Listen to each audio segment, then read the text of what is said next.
Hello guys. इस episode की start होती है और हमें देखने के लिए मिलता है कि प्रिंस की हालत काफ़ी ज़्यादा ख़राब हो चुकी थी और उसका हैंड तो ऑलमोस्ट उसकी बॉडी से अलग ही हो गया था, जिसके चलते यहाँ पे काफ़ी ही ज़्यादा गर्म माहौल एरिना के अंदर हो जाता है। और यहाँ पे युआन के फादर और प्रिंस के फादर भी उस जगह पे आ जाते हैं। तभी युआन के फादर को बहुत ही ज़्यादा गुस्सा आने लग गया था और वो कह रहे होते हैं कि आखिर तुम्हारे इस बंदे की हिम्मत भी कैसे हुई मेरे बेटे के ऊपर इतना ज़्यादा किलर मूव करने की। जब फाइटिंग स्टार्ट हुई थी तब ध्यान कहाँ पर था।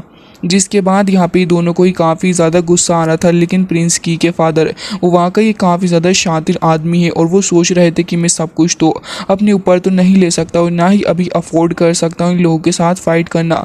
तो काफ़ी चालाकी के साथ वो अपने एल्डर से पूछ रहे थे कि आखिर तुमसे किसने कहा सब कुछ करने के लिए। तभी यहाँ पे वो बंदा समझ गया था, वो भी तुरंत ही अपनी गलती को कह के माफ़ी मांगने लग जाता और कह रहा था कि प्लीज़ मेरी गलती है, मुझे पनिश करिए। मैं काफ़ी ज़्यादा घबरा गया था प्रिंस की इस हालत को देखने के बाद, जिसके साथ यहाँ पे वो कह रहे थे कि आखिर तुमसे किसने कहा सब कुछ करने के लिए। चलो जो कुछ भी हो, तुमने अपनी गलती मान ली है, ये चीज़ काफ़ी ज़्यादा सही लगी। और इसी के साथ वो ये भी कहने लग जाते हैं कि एम्परर मैं आपसे माफ़ी चाहूँगा, एक मिसअंडरस्टैंडिंग यहाँ पर हो चुकी है। फिलहाल वो अपने लोगों से कह देते हैं कि मेरे बेटे को उठा के यहाँ से ले जाओ उसके ट्रीटमेंट के लिए। साथ ही यहाँ पे युआन के फादर भी कह रहे थे कि ठीक है चलो, अगर मिसअंडरस्टैंडिंग है तो फिर बाकी सारे लोगों को इसके अंदर इन्वॉल्व नहीं करते और इस मैटर को यहीं पे ख़त्म कर देते हैं।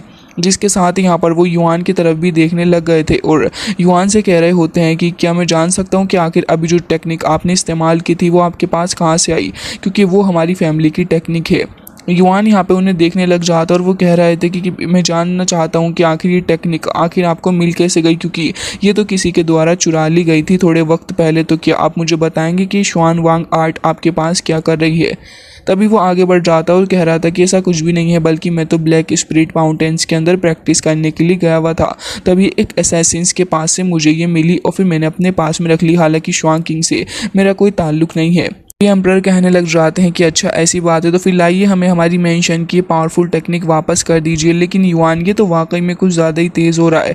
वो कहने लग जाता है कि मैं आपको ये वापस तो कर देता, लेकिन काफ़ी वक्त पहले एक प्रीमोडियल बीस्ट के साथ में मेरा सामना हुआ, जिसके चलते ही जो शुआन वांग आर्ट थी ना तो वो डिस्ट्रॉय हो गई।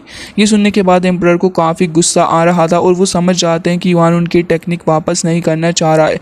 तभी वो अपने हाथ में काफ़ी सारी फायर को समन करते हुए कह रहे थे कि अगर वो बीस्ट एक बार मुझे मिल गया ना तो उसके टुकड़े टुकड़े में कर दूंगा। हालांकि यहाँ पे युआन उन्हें एक बार फिर से परेशान करते हुए कह रहा होता है कि हाँ बिल्कुल, लेकिन बीस्ट भी बहुत ही ज़्यादा खतरनाक होते हैं, स्पेशली प्रीमोडियल बीस्ट, इनसे तो आपको दूर ही रहना चाहिए। तभी यहाँ पे उसके फादर आ जाते हैं और कह रहे थे कि मास्टर शू प्लीज़ आप रिज़ल्ट अनाउंस कर दीजिए। जिसके बाद मास्टर यहाँ पे एरिना के अंदर खड़े हो जाते हैं और कह रहे थे कि जैसा कि आप सभी ने देखा कि जाओ युआन ने काफ़ी अच्छा परफॉर्म किया और इसी के चलते मैं अनाउंस करता हूँ कि इस बार इस कंपटीशन के विजेता बहुत ही ज़्यादा शानदार तरीके से अपने युआन निकल के आए हैं और इन्होंने प्रूफ कर दिया है अपनी इस पावर को। जिसके साथ ही बाकी सारे लोग बहुत ही ज़्यादा खुश होते हैं एंड यहाँ पे सारे ही लोग देख रहे थे युआन को और कह रहे थे कि युआन वाकई तुमने कमाल कर दिया, और वो यहाँ पे बहुत ही अच्छे से उसके लिए खुश भी हो रहे थे। तभी हम देखते हैं कि दोनों ही एम्परर आपस में बातें करने लग गए थे और कह रहे थे कि वैसे वक्त आ चला है कि हम अपने प्लेस को यहाँ से मूव कर लें। तभी यहाँ पे प्रिंस की और भी ज़्यादा आगे बात करते हुए कह रहे थे कि वैसे जो मेरे एल्डेस्ट सन है जिसका नाम की हाओ है वो भी बहुत ही ज़्यादा पावरफुल है एंड वो एक जनरल वे के अंडर में अपनी प्रैक्टिस कर रहा है एंड मुझे लग रहा है कि एम्परर आपको इसके ऊपर ज़्यादा ध्यान देने की ज़रूरत है। वो एक तरीके से धमकी दे के चला जाता है। हालांकि हमें दूसरी साइड का सीन दिखाया जाता है जहाँ पे हमें एक और एम्परर देखने के लिए मिलता है जो कि यहाँ पे कुछ करने की कोशिश कर रहा था। वो गेम खेल रहा होता है। तभी लड़की कह रही थी कि इतनी ज़्यादा जल्दीबाजी नहीं करिए। तभी एक सोल्जर आ जाता और कह रहा था कि मैं आपके लिए स्क्रोल की इन्फॉर्मेशन लेके आया हूँ।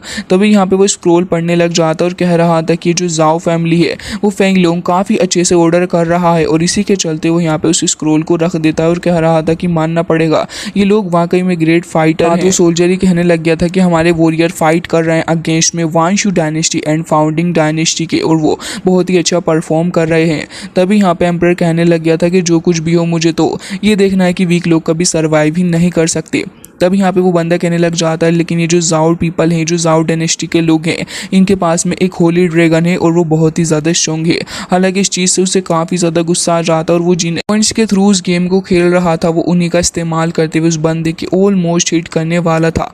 लेकिन तभी कहने लग जाता है कि अगर ये सब कुछ हो गया तो फिर मेरी वो फैमिली का क्या होगा, क्या वो सक्सेस कर पाएगी। और इसी के साथ वो आगे बढ़ रहा था और कह रहा था कि जस्ट बिकॉज उनके पास में एक होली ड्रैगन है तुम लोग इस बात से डर रहे हो। जिसके बाद वो काफ़ी ज़्यादा गुस्से में आगे की तरफ को बढ़ रहा था तो सोल्जर यहाँ पे माफ़ी मांग रहा होता है और कह रहा होता है कि प्लीज़ मुझे माफ़ कर दीजिए। कहने लग जाता है कि जो कुछ भी हो तुम्हारी क्वालिफिकेशंस इतनी ज़्यादा नहीं है, कुछ भी हो जीतना तो हम लोगों को ही है। जिसके बाद वो गेम में एक बार फिर से अपना मूव चलता है। तभी यहाँ पर वो लड़की कहने लग जाती है कि जो कुछ भी हो लेकिन मुझे लग रहा है कि जाओ डायनेस्टी के जो लोग हैं इनके अगेंस्ट हमें थोड़ी बहुत आई रखनी ही होगी।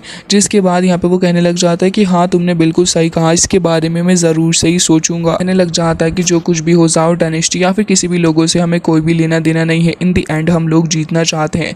तभी वो लड़की भी कहने लग जाती है कि हाँ और मैं भी देखना चाहती हूँ कि ये जो जाओ फैमिली का होली किंग है ये कितना ज़्यादा इन सारी चीज़ों के साथ में डील आउट कर पाता है। तभी यहाँ पे युआन को देखते हैं जिसके फादर उसे बुला रहे थे और कह रहे थे कि आखिर तुम कहाँ थे इतने वक्त से युआन। तो युआन कहने लग जाता है कि मैं प्रैक्टिस कर रहा था। उसके फादर के पूछने पे वो बताता है कि उसकी 7th मेरिडियन भी ओपन होने वाली है, जिसके चलते वो काफ़ी ज़्यादा खुश थे और कह रहे होते हैं कि बेटा कैपिटल के अंदर हालात काफ़ी ज़्यादा ख़राब चल रहे हैं और मैं उम्मीद करता हूँ कि इन सारी चीज़ों को स्ट्रेंथन करने के लिए हमें अभी और भी ज़्यादा पावर का सामना करना होगा। इसके अलावा तुम्हें पता ही है कि ये जो प्रिंस की मेंशन है, ये जो मैटर हुआ है वो उसे इतनी आसानी से तो बिल्कुल भी लेट गो नहीं करेगी। मुझे इन सारी चीज़ों के बारे में सोच के थोड़ी परेशानी हो रही है।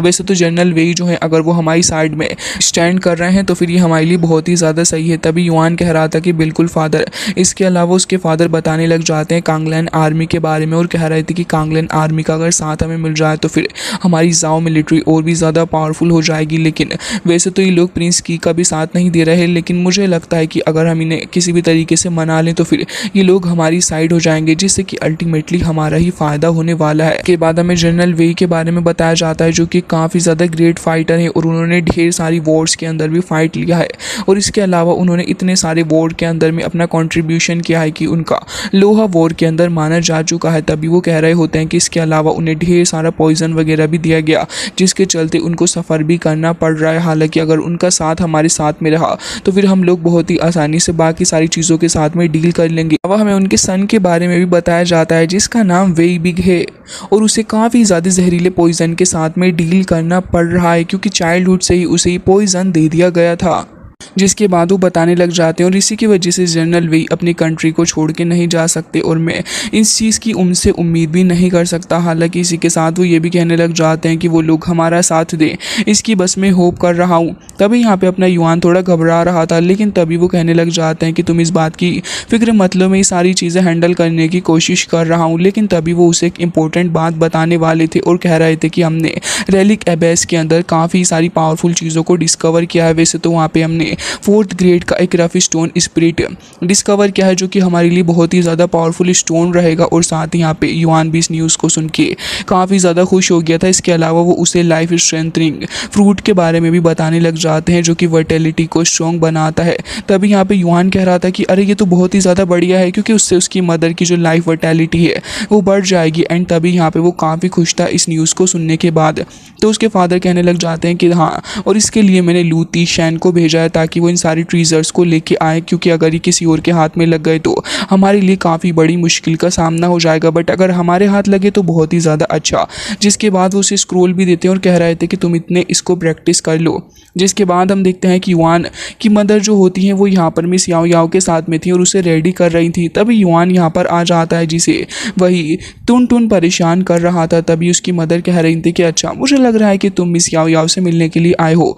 वेल बेटा मैं यहाँ से जा रही हूँ। और वही कहते साथ ही तुरंत ही वहाँ से चली जाती है।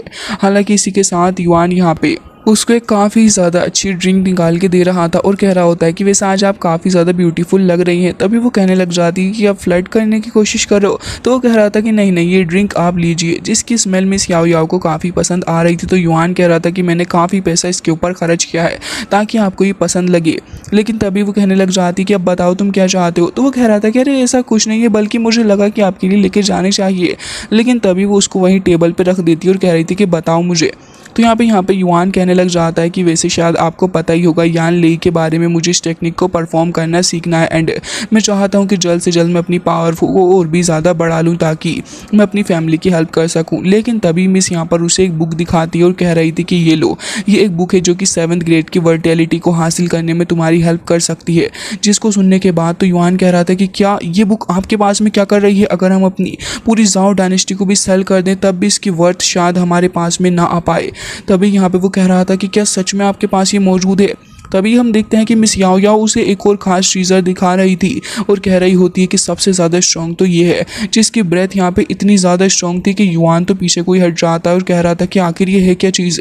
तभी यहाँ पे वो बताने लग जाती है कि एक एंशिएंट ड्रैगन की बोन है जो कि एक बहुत ही ज़्यादा खतरनाक सूत्रा के रूप में भी काम करती है। और हमें पता चलता है इस बोन की हिस्ट्री के बारे में। ये बोन एक काफ़ी ज़्यादा पावरफुल लेजेंड ड्रैगन की है जो कि एक एंसेस्ट्रल ड्रैगन क्रिएचर था। और ऐसा बताया जाता है कि बिगिनिंग में जब ये क्रिएशन स्टार्ट हुई थी तब वो ड्रैगन सबसे पहले अपीयर हुआ था।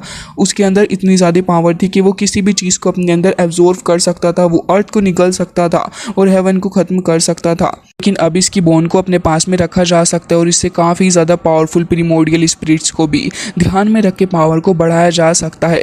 जिसके बाद यहाँ पे मिस इसके फर्स्ट स्टेप के बारे में बताने लग गई थी और कह रही थी कि अगर तुमने इसके फर्स्ट स्टेप को भी हासिल कर लिया तो तुम बहुत ही ज़्यादा पावरफुल हो जाओगी। और फिर वो उसके सेकंड स्टेप के बारे में बताती है, फिर थर्ड और फिर ऐसे ही 5th स्टेज के बारे में बता देती है और कह रही थी कि अगर इसकी लेवल 7th की वर्टिलिटी को हासिल कर लिया तो फिर क्या ही कहने। और फिर उसके बाद लेवल 9 जिसकी वर्टिलिटी क्यान-कुन स्कैट ड्रैगन है जो कि सबसे ज़्यादा पावरफुल है। तभी यहाँ पे युआन कहने लग जाता है कि हेवन और अर्थ से भी ज़्यादा पावरफुल। वो शौक हो गया था इस बोन के बारे में सुन के और कह रहा था कि सिस्टर याओ याओ क्या आपको लगता है कि मैं इसे प्रैक्टिस कर सकता हूँ। तभी वो कह रही थी कि हाँ बिल्कुल तुम इसे प्रैक्टिस कर सकते हो लेकिन इसका लेवल 1 ही स्टार्ट करना। तभी वो बैठ जाता और कह रहा था कि लेवल 1, लेकिन उसके लिए तो मुझे अभी काफ़ी ज़्यादा प्रैक्टिस करनी होगी। तभी वो कहने लग जाती है कि हाँ बिल्कुल, और मुझे लगता नहीं है कि शायद ये तुम्हारे लिए आसान रहेगा क्योंकि ये इतना ज़्यादा ख़तरनाक है कि इससे जान भी जा सकती है। तभी युआन कह रहा था कि अच्छा तो क्या मैं इसके लिए काबिल नहीं हूँ। और वो इन सारी चीज़ों के बारे में सोचने लग जाता और कह रहा था तो क्या मैं इसे कर ही नहीं पाऊँगा, क्या सच में ये मेरे बस की बात नहीं है। लेकिन तभी मिस याओ याओ से बताने लग जाती है कि ये जो शायद खुद को कम समझने की कोशिश कर रहे हो एंड मुझे नहीं लगता कि तुम अपने फेट के ऊपर भरोसा कर रहे हो। जिसके बाद वो उसके हाथ के ऊपर अपना हाथ रख देती है और फिर उसे समझाने लग गई थी कि सब कुछ तुम्हारे फेट के ऊपर डिपेंड नहीं करता, तुम्हें खुद के ऊपर भी भरोसा होना चाहिए युआन। और फिर वो उसे आगे काफ़ी सारी बातें भी समझाती है सूत्र के बारे में। तभी युआन को होप मिलती है और वो समझ गया था कि उसे क्या करना है। वो सारी चीज़ों को डिसाइड कर लेता और कह रहा था कि मैं इन सारी चीज़ों के भरोसे नहीं बैठ सकता। उसे पास्ट की बातें याद आती हैं कि किस तरीके से लोग उसे बुली किया करते थे और उसे मारा पीटा करते थे, साथ ही उसके फादर और मदर के साथ में कितना ज़्यादा बुरा हुआ। ऊपर से जाओ डायनेस्टी भी ढंग से अभी फ़िलहाल एक अच्छी पोजीशन में नहीं है, जिसके चलते अब वो खड़ा हो जाता और कह रहा था कि हाँ मैं इसे परफॉर्म करना चाहता हूँ, प्लीज़ मुझे बताइए कि आखिर इसे परफॉर्म करना कैसे है। तभी यहाँ पे मिस याओ याओ उठ के खड़ी हो जाती है और बोन उसे देते वक्त कहने लग गई थी कि देखो मैं सच में चाहती हूँ कि तुम इसे करो, लेकिन अगर तुमने एक बार इस रास्ते को चूज़ कर लिया तो तुम फिर इससे पीछे नहीं हट सकते। तभी युआन कह रहा था कि मैं इतनी सारी चीज़ों से गुजरा हुआ हूँ कि अब मुझे लग रहा है कि शायद यही मेरे लिए सबसे ज़्यादा बेस्ट रहेगा। और फिर इन सारी चीज़ों को वो सोचते हुए उस बोन को अपने हाथ में पकड़ लेता है। तभी यहाँ पे वो कहने लग जाती है कि सुनो इसके फर्स्ट लेयर को ही प्रैक्टिस करना। तभी वो कहने लग जाता है कि फ़र्स्ट, तभी इसके बाद मिस कह रही थी कि हाँ फर्स्ट, लेकिन इससे पहले ये रॉ मटेरियल्स की भी ज़रूरत तुम्हें होगी। तभी हम देखते हैं कि इन रॉ मटेरियल्स को ला के वो अपने फादर के पास में रख देता है। तो फादर तो कहने लग गए थे कि पागल हो गए हो क्या, इतना सारा अमाउंट, इसका एक मटेरियल ही खरीदना हमारे लिए इतना ज़्यादा मुश्किल हो जाएगा कि तुम समझ ही नहीं सकते, इतना ज़्यादा एक्सपेंसिव। युआन कह रहा था कि फादर कुछ तो करिए। तभी वो कहने लग जाते हैं कि बेटा ये जो तुम्हारे पास में ये इंडीड रेयर है लेकिन मैं इसे अफोर्ड नहीं कर सकता। साथ ही वही बता रहे थे कि इसका मिलना भी नामुमकिन है, लेकिन मैंने सुना कि जनरल वे के पास में शायद ये है। और इसी के साथ वो उसे कह रहे होते हैं कि मैं तुम्हें बस गुड लक विश कर सकता हूँ, तुम अब इसे खुद से ही ढूंढ लो। जिसके बाद वो कहने लग जाता है कि ठीक है फादर मुझे उस कंट्री में जाना होगा। हालांकि इसी के साथ यहाँ पे हम देखते हैं प्रिंस की के बड़े भाई को, जिसे सारी न्यूज़ मिल जाती है और वो काफ़ी यहाँ पे गुस्से में भी नज़र आ रहा था। हालांकि गाइस इसी के साथ आज का ये एपिसोड हो जाता है एंड आई होप कि आपको ये पसंद आया होगा।